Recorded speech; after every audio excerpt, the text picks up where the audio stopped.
Hello viewers, welcome to Telugu audio stories. మీరు కనుక ఛానల్ని ఫస్ట్ టైం చూస్తున్నట్లయితే ఛానల్ సబ్స్క్రైబ్ చేయండి, లైక్ చేయండి. అలానే ఈ కథపై మీ విలువైన ఒపీనియన్ని కామెంట్ రూపంలో తెలియజేయండి. ఇక కథలోకి వెళ్దామా? వీడియో చూస్తున్నందరూ కింద కనిపిస్తున్న హైప్ ఆప్షన్లోకి వీడియోని ఎంకరేజ్ చేయండి. కీర్తనమ్మ గారికి పాల తాలికలంటే చాలా ఇష్టం. దేవుడికి పెట్టుకొని మొదటి గిన్నె మీకోసం పక్కన పెట్టింది అని చెప్తూ ఉంటే ఒక ప్రౌడ్ ఫీల్తో కింద పెదవి బిగించిన అయ్యగారి కళ్ళలో ఒక స్పార్క్. దొంగ హంస, చేసేది చేస్తావు, నాకేమీ చేయడానికి లేకుండా దూరం పెట్టి చంపుతున్నావు. అప్పుడు నా ప్రేమ రహస్యం, ఇప్పుడు నువ్వే నా ప్రపంచం. అది తెలిసి కూడా ఎందుకే ఇలా హింస పెడుతున్నావు అనుకుంటూ మనసులో ముద్దుగా కసురుతున్నాడు మెంటల్ మోనార్క్. అప్పట్లో క్షణం గ్యాప్ లేకుండా సహస్రకు మాత్రమే సొంతమైన ఫ్రస్ట్రేషన్ ఇప్పుడు బలుపు బాబు నెత్తి మీదకెక్కి మొత్తుతూ ఉంటే పాల తలికలు ఇష్టంగా తింటూనే కచ్చిగా హంసపాపను తిట్టుకుంటూ తన రూమ్ కోసం చుట్టూ కళ్ళు తిప్పి సర్చ్ చేస్తున్నాడు రాజ్. అతని వెతుకులాట గమనించిన పెద్దమ్మ, సహస్ర రూమ్ పైన కాదు బాబు, అదిగో అది అంటూ కీర్తన గారి రూమ్ చూపించింది. సహస్రకి తండ్రి అంటే చాలా ఇష్టం. ఊహ తెలిసే వయసుకి ఆయన దూరమై కీర్తన గారు మాత్రమే మిగిలారు. ఆ భగవంతుడికి సహస్రమ్మ మీద ఆ మాత్రం జాలి కూడా లేదు. 11 ఏళ్లకే సహస్రమ్మను విదేశాలకు పంపి త్రినాథ్ గారి స్నేహితుల దగ్గరుంచి చదివించారు కీర్తనమ్మ. తిరిగి వచ్చాక 4 రోజులు కూడా ఆ తల్లితో గడపనే లేదు. కీర్తనమ్మను పొట్టున పెట్టుకుని సహస్రమ్మను అనాథను చేసేశారు అని పెద్దమ్మ కన్నీళ్లు పెట్టుకుంటుంటే తింటున్న తీపి చేదుగా మారి రాజ్ గొంతు దిగడం లేదు. మనసంతా ఎవరో చేయి పెట్టి కెలికేసినట్టు వికారంగా మారిపోయింది.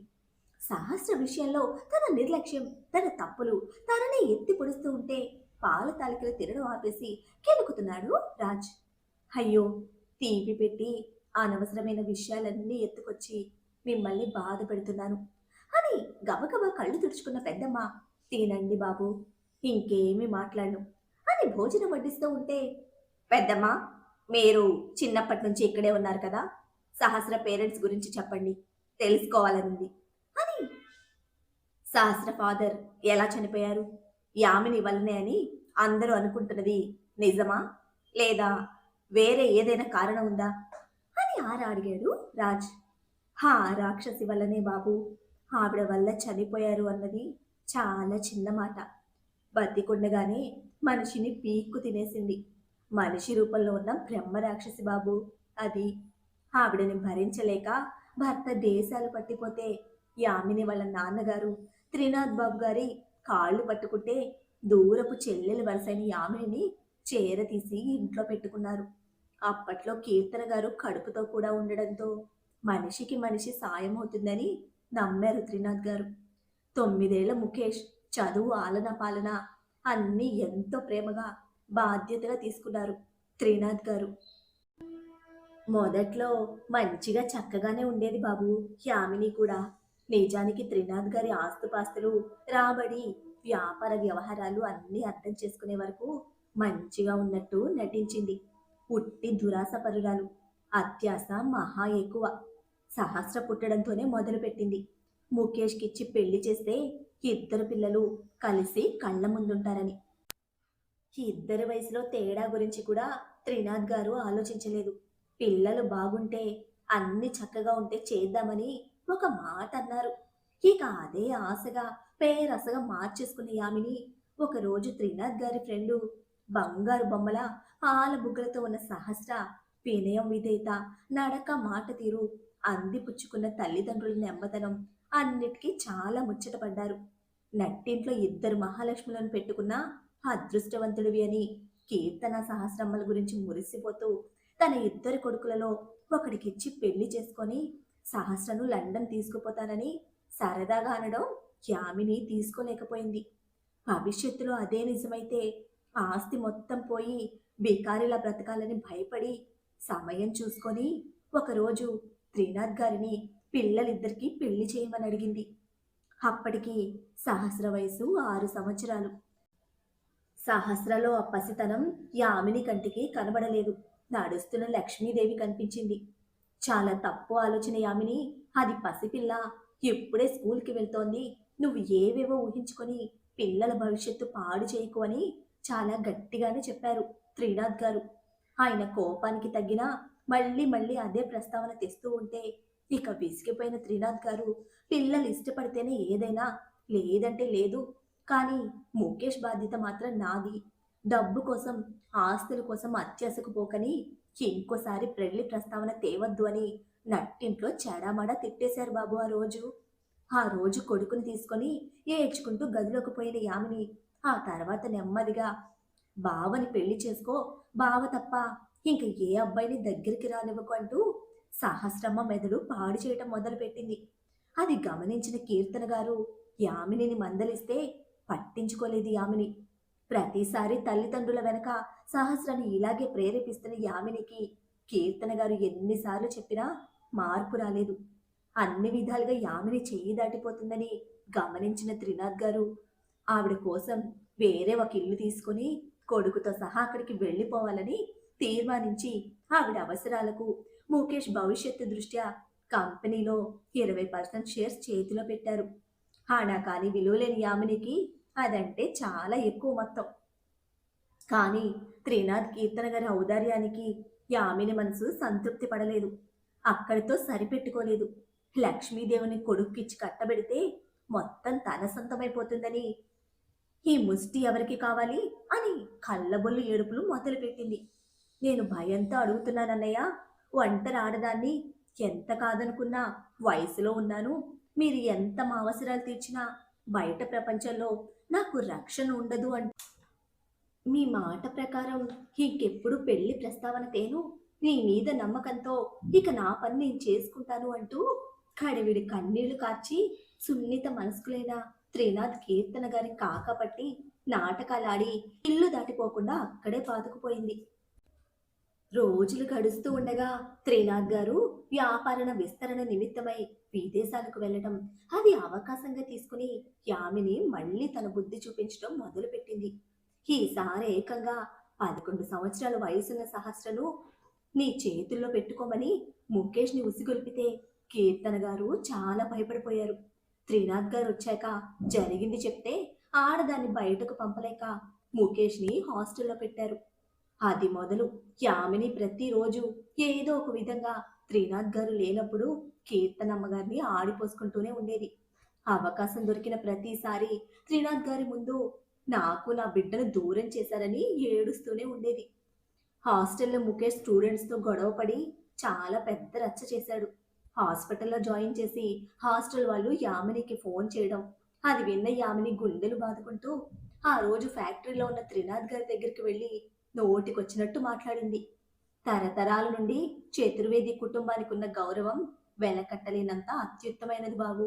అటువంటి చతుర్వేది కాటన్ ఫ్యాక్టరీలో ఎంప్లాయీస్ అందరి ముందు నాకు మాట ఇచ్చారు, ఆ మాట నిలబెట్టుకోవడం చేతకాక నా కొడుకుని నాకు దూరం చేశారు. ఇప్పుడు నా కొడుకు నాకు దక్కకుండా పోతున్నాడు. మీ వల్లే వాడు ఈ రోజు చావు బతుకుల మధ్య ఉన్నాడు. ఇంకా నేను దేనికోసం బతకాలి, ఎవరి కోసం బతకాలి అని గుండెలు బాదుకుని ఏడుస్తూ కనిపించినవి తీసుకుని పొడుచుకుంటాను, చచ్చిపోతానంటూ పెద్ద బీరంగమే వేసింది. అప్పటికే అవమాన భారంతో పూర్తిగా కుంగిపోయిన త్రినాథ్ గారు చెప్పడానికి చాలానే ప్రయత్నం చేశారు. వర్కర్స్ అందరిలో ఒక్కటే టెన్షన్. నిజంగా యామిని ఆ రోజు చేస్తే ఈ కుటుంబం బాగుండేదేమో. కానీ చతుర్వేది కాటన్స్ లో యామిని దేవ ఆత్మహత్య, ఇంకా చేతురు కుటుంబం ఒక ఆడదాని ఉసురు పోసుకుందని హెడ్లైన్స్ లో నిలుస్తుంది. అసలు ఆ ఊహే భరించలేకపోయిన త్రినాథ్ గారు గుండె పట్టుకుని అలానే పడిపోయారు. 10 మందిలో నిలదీసి ముఖేష్తో సహస్ర పెళ్లికి శ్రీకారం చుడదామనుకున్న యామిని ఆశ త్రినాథ్ గారి రూపంలో కుప్పగూలిపోతూ ఉంటే అది తన మీదకు రాకూడదనుకున్న యామిని వెంటనే చెయ్యి కోసుకొని పెద్ద డ్రామా ప్లే చేస్తూ పడిపోయింది. ఇద్దరిని వెంటనే హాస్పిటల్కి తీసుకెళ్లారు త్రినాథ్ గారి సెక్రటరీ. కానీ ఈ బ్రహ్మ రాక్షసాడిన నాటకానికి దేవుడు లాంటి త్రినాథ్ బాబు మా అందరికీ కాకుండా పోయారు అని జరిగిందంతా చెప్పి కన్నీళ్లు పెట్టుకుంటున్న పెద్దమ్మ చేయి పట్టుకున్నాడు రాజ్. కీర్తనమ్మ గారు అల్లాడిపోయారు. ఈ రాక్షసుల బారి నుండి బిడ్డను కాపాడుకోవడానికే విదేశాలకు పంపేశారు. లోకం తెలియని పసిది బాబు, 11 ఏళ్ళు. ఈ దౌర్భాగ్యుల దుర్బుద్ధి వల్ల తల్లి ప్రేమకు కూడా నోచుకోలేదు. కాళ్లకు చుట్టుకున్న పాము కరవకుండా మానుతుందా అన్నట్టు వీళ్ళు మాత్రం బతికున్నంత కాలం కీర్తనమ్మని ఏడిపించుకు తినేశారు. మనశ్శాంతి కరువైందా తల్లికి. ఇవేవి సహస్రమ్మకు తెలియనివ్వలేదు. ఆ ముఖేష్ కూడా మామూలుడు కాదు బాబు. నరరూప రాక్షసుడు. త్రినాథ్ బాబు చనిపోయాక నెమ్మదిగా ఫ్యాక్టరీ కీర్తనమ్మ గారి చేతిలోకి తీసుకుంటే సెక్రటరీ గారు తోడుగా ఉన్నారు. ఆ తర్వాత ఈ ముఖేష్ చదువు మానేసొచ్చి చాప కింద నీరులా ఫ్యాక్టరీలోకి చేరిపోయాడు. ఉట్టి వ్యసనపరుడు. అమ్మాయిల పిచ్చి. వాడికి లేని అలవాటు లేదు. జల్సాగా తిరగడానికి, జల్సాగా బతకడానికి డబ్బు కావాలి. అంతకు మించి అమ్మ కొడుకులకు ఇక వేరే ఆలోచన లేదు. ఇక ఏ పనికి ఒళ్ళు కుదరదు. ఎవరు చచ్చినా ఎవరు బతికినా వాళ్ళకి పట్టదు. సహస్రమ్మ తిరిగి రాగానే పెళ్లి మాటెత్తితే కీర్తనమ్మ అస్సలు పడనివ్వలేదు. వెంటనే సహస్రమ్మకు పెళ్లి చేసి పంపేయాలని సంబంధాలు చూడమని కూడా చెప్పారు. అది తీసుకోలేని రాక్షసుడు కీర్తనమ్మ గారికి ఏదో కల్పించేశాడు.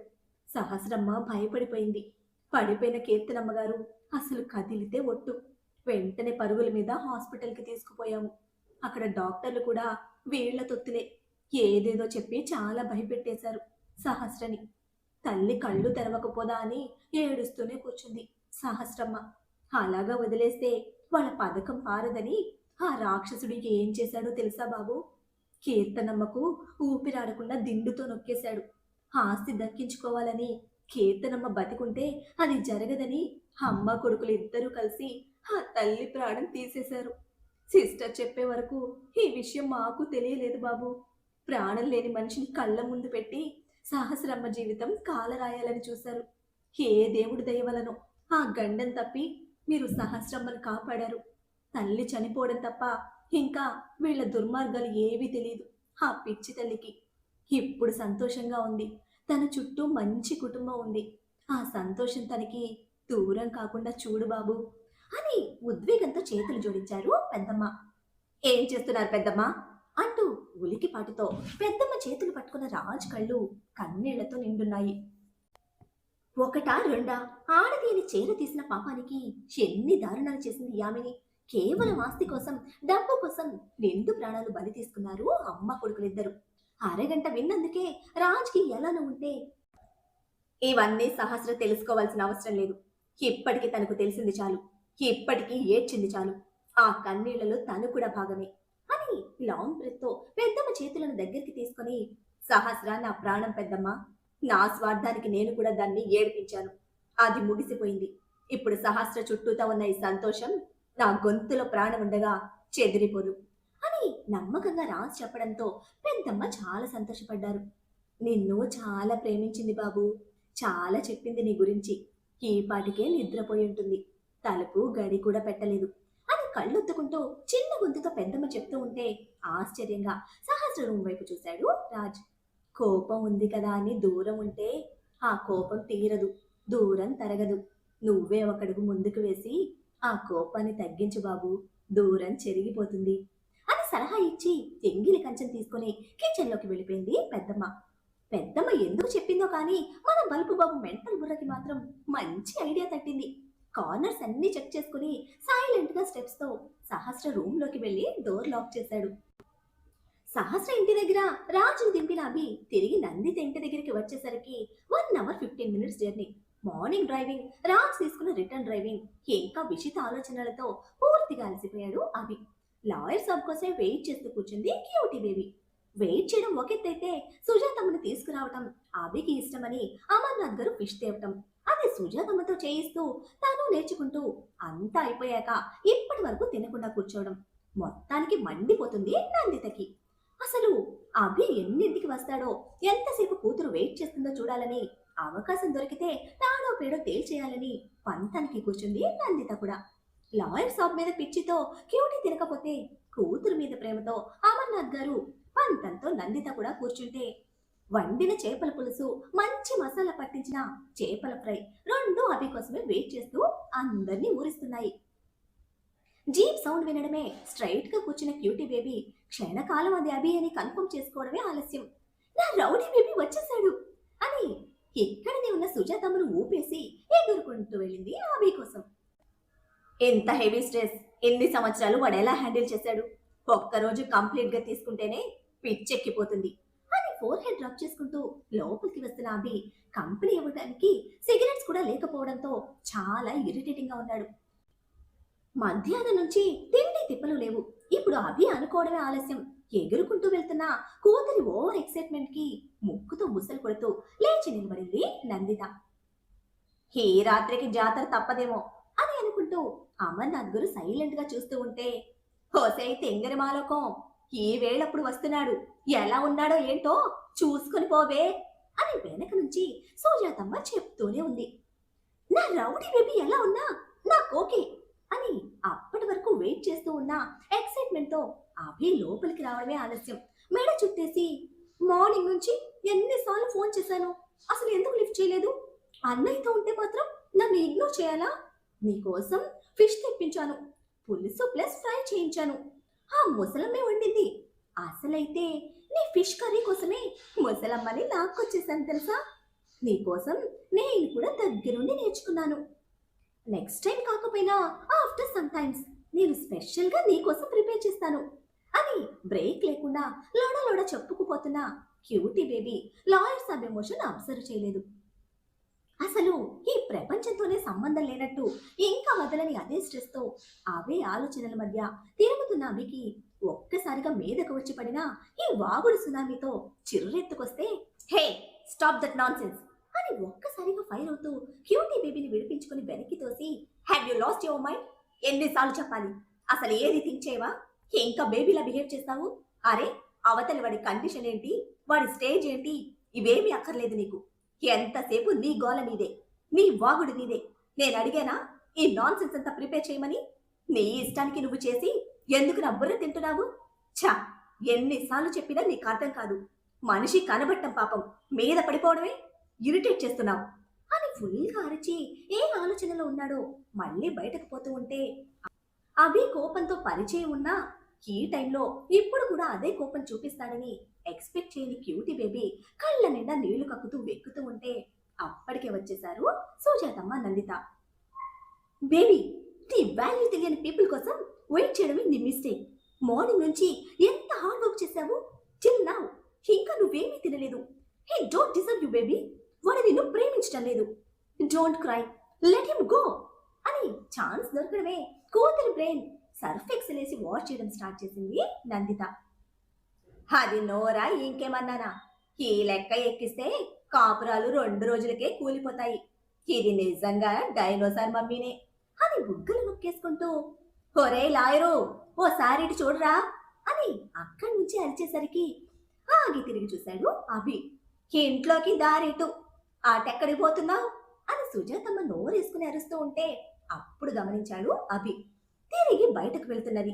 ఇరిటేషన్, ఫ్రస్ట్రేషన్, అంతకు మించిన హెవీ ఎమోషన్ తో మెంటల్ నా కొడుకు అని రాజుని తిట్టుకుంటూనే లోపలికి టర్న్ అయ్యాడు అభి. మూతి ముందుకు తోసి కళ్ళ నీళ్లతో సౌండ్ లేకుండా క్యూటీ బేబీ వెక్కుతూ ఉంటే పక్కన అత్తగారు కోపంతో మండుతున్నారు. ఇటు అమర్నాథ్ గారు డల్ ఫేస్ తో ఉన్నారు. దగ్గరికి వస్తూనే లాస్ట్ మినిట్స్ లో సీన్ రివైండ్ చేసుకున్న అభి మొహం నెమ్మదిగా రంగులు మారుతూ ఉంటే సుజాతమ్మ తగులుకున్నారు. కాళ్ళు ఊరంతా చుట్టొస్తే కళ్ళు పెళ్ళాన్ని చూసి నిప్పెట్టుకున్నాయంట. పొద్దుననగా మొహం చూయించిపోయావు. అప్పటి నుంచి ఆ పిచ్చి మొహంది నీకోసం కాచుకొని కూర్చుంది. వాగకుండా తినకుండా క్షణం కుదురుగా ఉండలేని పిల్ల. నీకోసం ఇప్పటి వరకు నోరు కట్టుకొని నిద్ర మానుకొనుంటే కంటికి కనబట్టం లేదా? అన్నీ తెలిసినమ్మా అమావాస్య నాడు చస్తే, ఏమీ తెలియనమ్మా ఏకాదశి నాడు చచ్చిందట. దాని గురించి అన్నీ తెలిసే కట్టుకున్నావుగా. ఇప్పుడే అడిగిపోయిందా బుద్ధి? ఏమీ తెలియనట్టే ఎగురుతున్నావు. అరే ఊరి మీద ఎన్ని రాజకార్యాలైనా వెలగబెట్టు, అవన్నీ గుమ్మం బయట వదిలి నీ పెళ్ళానికి మొగుడుగా ఇంట్లో అడుగు పెట్టాలి. ఈ మాత్రం తెలియకుండానే ఊరంతా చక్కబెడుతున్నావా? ఇంకా ఒంటి గుండ్రాయి అనుకుంటున్నావా నచ్చిన దిక్కును దొర్లుకుంటూ పోవడానికి అని సందు లేకుండా చీవాట్లు పెడుతున్నారు సుజాతమ్మ. అత్త అన్నందుకు కాదు, తోటి కోడలు నవ్వినందుకు అన్నట్టు అభి అరిచింది వదిలేసి తన ఎమోషన్ పక్కన పడేసిన క్యూటీ బేబీ తన రౌడీ బేబీని అంటున్న సుజాతమ్మను పట్టి పీకుతోంది ఆపవని. తన మిస్టేక్ కి ఫస్ట్ ఫీల్ అయిన అభి పళ్ళు బిగించిన క్యూటీ బేబీ బీట్రూట్ ఫేస్ కి నెక్స్ట్ సీన్ ఇమాజిన్ చేసుకున్న చిన్న స్మైల్ తో అత్తగారి మధ్యలో నుంచి క్యూటీ బేబీని చేతుల్లోకి తీసుకొని పైకి పట్టుకుపోయాడు. ఒరే లాయరు, నిలువు కాళ్ళ మీద నిలబడి నీతులు చెప్తూ ఉంటే యాడికిరా తప్పించుకుపోతున్నావు అని అరుస్తూనే ఉంది Sujathamma. Second side dinosaur mummy, Abhi leave my baby అని ఆర్డర్ వేస్తూనే స్టెప్స్ వరకు వెంటపడితే బిగించిన మూతిని బ్రేక్ చేయకుండా ఎంత చేసిన కళ్ళలో కోప ఏడుపు, ఆశ్చర్యం ప్లస్ మిస్సింగ్ ఫీలింగ్ నింపేసిన క్యూటీ బేబీని రూమ్ లో దించడమే ఎటువంటి మాట లేకుంటే గట్టిగా హక్ చేసుకున్నాడు అభి. మరి అభి ఎప్పటిదాకా చేసిన యాక్షన్ కి మన క్యూటీ బేబీ రియాక్షన్ ఎలా ఉండబోతోంది? 4 ముద్దులు 3 హగ్గులతో వకీల్ సాబ్ క్యూటీ బ్యూటీని ప్రసన్నం చేసుకుంటాడా? అంతేలే, కాడవంత గుమ్మడికాయ అయినా కత్తిపీటకు లోకువే అన్నట్టు పెళ్ళాలు ప్రైమ్ మినిస్టర్లైనా మొగుడు ప్రేమకి ఎప్పుడూ బానిసలే కదా. వకీల్ సాబ్ క్యూటీ బేబీని కరిగించినంత ఈజీ కాదుగా మన మెంటల్ మోనార్ సహస్ర బేబీని డీల్ చేయడం. సైలెంట్ గా రూమ్ లాక్ చేసిన బాబు సత్యభామ కాళ్ళు పట్టినా ఆ పరంధాముండే ఫాలో అయిపోతాడా? అంతే కదా మరి. ఎంతటి వారలైనా కాంతాదాసులే అని ఊరికే అన్నారా? వీళ్ళ పాటలు ఫీట్లు చూడాలంటే ఫాలో అయిపోండి మరి. అలానే ఈ ఎపిసోడ్ని లైక్ చేయడం మాత్రం మర్చిపోకండి. Bye friends.